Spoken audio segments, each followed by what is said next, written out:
Hi viewers, అందరికీ నమస్కారం. మన ఇంట్లో డబ్బు నిలవాలి అంటే ఈ 15 సూత్రాలను తప్పక పాటించండి. ఈ రోజుల్లో డబ్బులు సంపాదించడం చాలా కష్టం. అయితే కొంతమందికి ఏమాత్రం ఎంత ధనం వచ్చినా చేతుల్లో నిలవదు. అలాగే మరికొందరు తక్కువ ఆదాయం ఉన్నప్పటికీ ఎటువంటి ఆర్థిక ఇబ్బందులు లేకుండా ఆనందంగా జీవిస్తుంటారు. ఎంతగా ఖర్చులు తగ్గించాలి అని కూడా ఎంతో రూపంలో డబ్బులు అయిపోతూనే ఉంటుంది. అనుకోని ఖర్చులు వాటిని ఆర్థికంగా ఎప్పటికప్పుడు కృంగదీస్తూనే ఉంటాయి. ఎన్ని లక్షలు వచ్చిన వారికి ఇంట్లో ధనం నిలవదు. ప్రతి ఒక్కరూ కూడా మంచిగా డబ్బులు సంపాదించుకోవాలని అనుకుంటూ ఉంటారు. డబ్బులు కావాలని ఎవరికి ఉండదు. అయితే డబ్బులు నిలవాలి అంటే మనం ఖర్చు చేసే విధానం కూడా సరిగ్గా ఉండాలి. మనం దగ్గర డబ్బులు అవసరానికి ఉండదు. శాస్త్ర ప్రకారం ఆర్థికంగా ఒక వ్యక్తి కృంగిపోతున్నాడు అంటే అందుకు అనేక కారణాలు ఉంటాయి. ఇంటి వాస్తు సరిగ్గా లేకపోవడం, వారికి గ్రహాలు అనుకూలంగా లేకపోవడం వంటి కారణాలు డబ్బు, ఆరోగ్యం, ఆనందంపై ప్రభావాన్ని చూపుతుంది. ఇంట్లో వాస్తు నియమాలు పాటిస్తే ఎల్లప్పుడూ సంపద ఆరోగ్యంతో ప్రశాంతంగా ఉంటుంది. ఈ వీడియోని స్కిప్ చేయకుండా చివరి వరకు చూడండి. వాస్తు శాస్త్రం ప్రకారం ఇంట్లో ఉత్తరం వైపు అంటే కుబేరుడు ఉండే స్థానంలో ఎటువంటి చెత్త చెదారం చేయకుండా, దుమ్మి ధూళి వంటివి లేకుండా శుభ్రంగా చూసుకోవాలి. అక్కడి నుంచి వచ్చే శక్తి జీవిత స్థితిని నిర్ణయిస్తుంది. లేకపోతే పేదరికానికి గురి కావడంతో పాటు ఇంట్లో వాళ్ళు అనారోగ్యానికి పాల్పడడం జరుగుతుంది. ఉత్తరాది దిక్కున ఎంత శుభ్రంగా ఉంటే ఆ ఇంట్లో అంత సంపద నిలబడుతుంది. ఇంట్లో డబ్బులకు లోటు లేకుండా ఉండాలి అంటే తూర్పు వైపున ఈశాన్యం దిశలో పూజ గది ఉండాలి. ఈశాన్యం మూలన పూజ గది ఆర్థిక ఇబ్బందులను తొలగించి లక్ష్మీదేవి అనుగ్రహానికి కారణమవుతుంది. ఈశాన్యం మూల పూజ గదిలో పూజిస్తే సుఖ సంతోషాలు కలుగుతాయని పండితులు చెబుతున్నారు. మీ ఇంట్లో ఉండే కొళాయి నుండి నీళ్లు కారుతూ ఉంటే వెంటనే దాన్ని రిపేర్ చేయించాలి. అయితే నీళ్లు ఎలా కారితే లీక్ అవుతే అదే విధంగా ధనం కూడా అలాగే బయటకు పోతుందని వాస్తు శాస్త్రం చెబుతుంది. చాలామంది ఇంట్లో చెత్తను లేదంటే పలిగిపోయిన, విరిగిపోయిన వస్తువులను అలాగే ఉంచుతూ ఉంటారు. అయితే అలాంటి వస్తువులు ఇంట్లో ఉంటే వెంటనే వాటి నుండి బయట పడేయాలి.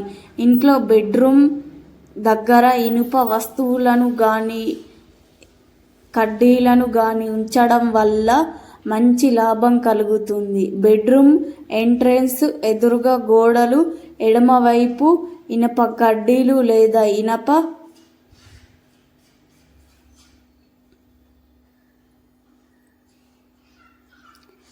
వస్తువులను వేలాడదీస్తే చాలా మంచిది. మీ ఇంట్లో ధనం నిలవాలి అంటే ఈ ధనానికి మూలమైన లక్ష్మీదేవి పటాన్ని కలకలలాడిస్తూ ఉండాలి. నైరుతి దిశలో ఏమాత్రం బీరువాలు, లాకర్లు ఉంచుకోవాలి. అప్పుడు ఇంట్లో డబ్బులకు కొదవ లేకుండా ఉంటుంది. వాస్తు పండితులు చెబుతున్నారు. రావి చెట్టు ఆకు శనివారం తీసుకొని దానితో నీటితో శుభ్రంగా కడిగి ఆకుపై టీ అని రాసి దాని మీద ఉంచుకోవాలి. దీంతో ఆర్థిక ఇబ్బందులని పూర్తిగా తొలగిపోతాయి.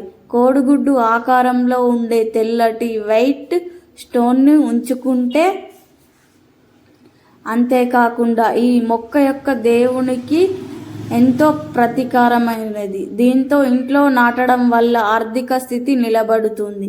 వాస్తు శాస్త్రాల ప్రకారం హరిది మొక్క మూలంగా గణేశుడు ఉంటాడు. ఈ చెట్టుతో చేసిన గణేశుని ఇంట్లో ఉంచడం వల్ల వాస్తు దోషాలు, డబ్బుకి సంబంధించిన సమస్యలు దూరం అవుతాయి.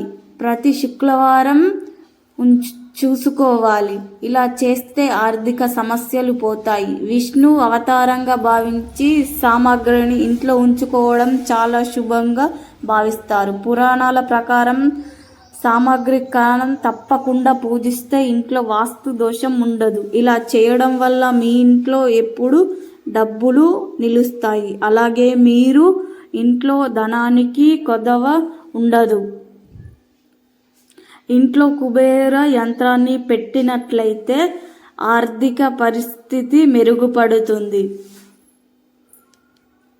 అయితే కుబేర యంత్రాన్ని ఈశాన్యం దిశలోనే పెట్టుకోవాలని వాస్తు శాస్త్రంలో ఆజ్ఞ ప్రదేశంలో చాలా మంది పిల్లర్ పై వాటర్ ట్యాంకును ఆగ్నేయ దిశలో తెలియక ఉంచుతారు. అగ్ని స్థానంలో ఉంచినప్పుడు ఆ ఇంట్లో ప్రతికూల శక్తులు ఏర్పడతాయి. దీనివల్ల ఇంట్లో తరచు కుటుంబ సభ్యుల మధ్యన సంఘర్షణ వస్తూ ఉంటాయి. వాటర్ ట్యాంక్ నైరుతి దిశలో ఏర్పరచుకుంటే సుఖ సంతోషాలతో పాటు ఆ ఇంట్లో ధనానికి లోటు ఉండదు.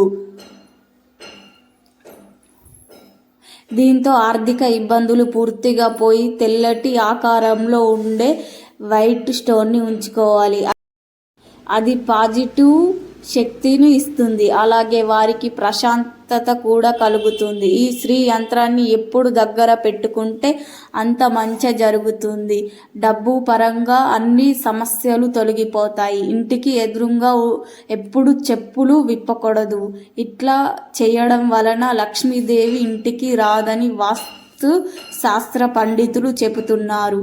మీ ఇంట్లో వాస్తు దోషం ఉంటే మీరు కూడా పరస్పర శివలింగాన్ని ఉంచుకోండి. వాస్తు శాస్త్రాల ప్రకారం ఈ శివలింగాన్ని క్రమం తప్పకుండా పూజ చేయడం వల్ల ఎల్లప్పుడూ ఆ శివుడు అనుగ్రహిస్తాడు. అలాగే వీటితో పాటు కొన్ని చిట్కాలు కూడా పాటిస్తే తూర్పు దిక్కున తులసి మొక్కను నాటండి. అయితే పశ్చిమ మొక్కలు లేకుంటే చూడాలి. ఉత్తర దిక్కున కుబేరుడి విగ్రహం పెట్టాలి.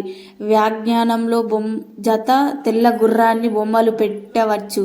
ఆగ్నేయంలో వంటగది ఉండాలి. ఈశాన్యంలో బోరు నీటికి సంబంధించిన పనులు ఉంటే చాలా మంచిది. పశ్చిమ దిక్కులో ఉంచండి. ధన్యవాదాలు. ఈ వీడియో నచ్చితే please like, share, subscribe to my YouTube channel. అలాగే మా కొత్త వీడియోల కోసం మా ఛానల్ని సబ్స్క్రైబ్ చేసుకోండి.